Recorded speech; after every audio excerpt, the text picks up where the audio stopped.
Аузубиллахиминашшайтанирраҷим. Бисмиллаҳирраҳманирраҳим. оромгоҳи лучоби шаҳри Душанбе муште аз хоки мазори қаҳрамонони Тоҷикистон Нусратулло Махсуму Шириншоҳ Шотемур ва Нисор Муҳаммад, яке аз рӯшанфикрону аввалин нозири маорифи Тоҷикистонро дар ин ҷо гурониданд. хокро дар капсулаҳои махсус аз қабри дастаҷамъии терроршудагони сталинӣ дар оромгоҳи Дансгоҳи шаҳри Москав ба Тоҷикистон оварданд. ин мушти хок дақиқан аз турбати онҳо набуда, аз дафнгоҳи оммавист ва мазмуни рамзӣ дорад. баъзе аз наздикону пайвандони Нусратулло Махсум ва Шириншоҳ Шотемур, ки дар ин маросим ҳузур доштанд, гуфтанд ҳоло аз як су хурсанд ва аз сӯи дигар ғамангезанд. хаёле кардам ки чи ё нав бобом гузаштану ҳамин мотами маросими ҳамин чиро гузаронда истодиам.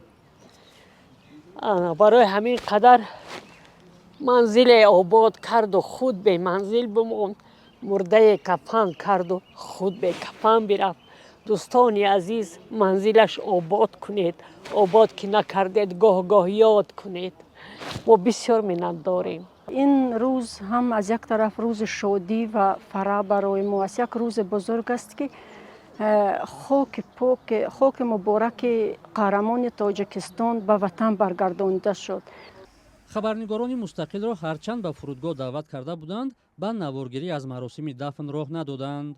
овардан ва дар қабристони Лучоб, ки пантеони чеҳраҳои маъруфи Тоҷикистон аст, гуронидани мушти хок аз Москавро дар Тоҷикистон мусбат арзёбӣ мекунанд. тавре ки дар ифтитоҳи ин ҳамоиш гуфта шуд, аз хоки ин қаҳрамонон боз хоки Тоҷикистон афзун шуд. ва ин албатта бисёр рамзӣ аст ки дигар ин пайванд бисёр пайванди маънавӣ ва бобаракат ва бофайз хоҳад буд ва мардуме ки ин ҷо ба зиёрат меоянд ва оромгоҳи ин бузургонро зиёрат мекунанд, бори дигар пайванди худро ба инҳо эҳсос мекунанд. аммо ақидаҳо яксон нестанд. В принципе, вот такого в обществе у нас вот такой оценки. در تاجیکستان تا حال به آن حادثه ها بهای تاریخی تحلیلی داده نشده است. آنها به طور ناگهانی چنین اقدام کرده خاکی از تربت شیرینشاه شاتیمور و دیگرها را آوردند، یعنی در حکومت چنین قرار قبول شده است.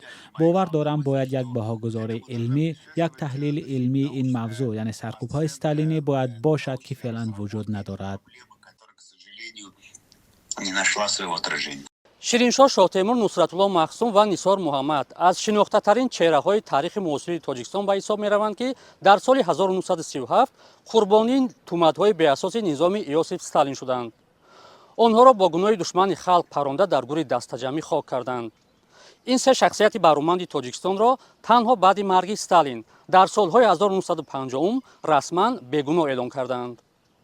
субҳи 19 май капсулаҳо бо хок аз маҳалли дафни қаҳрамонони Тоҷикистон Нусратулло Махсум, Шириншоҳ Шотемур ва Нисор Муҳаммадро аз Русия ба Тоҷикистон оварданд. раиси ҷумҳур Эмомалӣ Раҳмон, мақомот ва горди фахрӣ барои қабули хок аз маҳалли дафни ин қаҳрамонони Тоҷикистон ба фурудгоҳ омаданд. қабл аз маросими ба хоксупорӣ бар турбати ин се шахсияти шинохтаи Тоҷикистон дар масҷиди калони Душанбе, маъруф ба масҷиди Қатар, намози ҷаноза хонда шуд.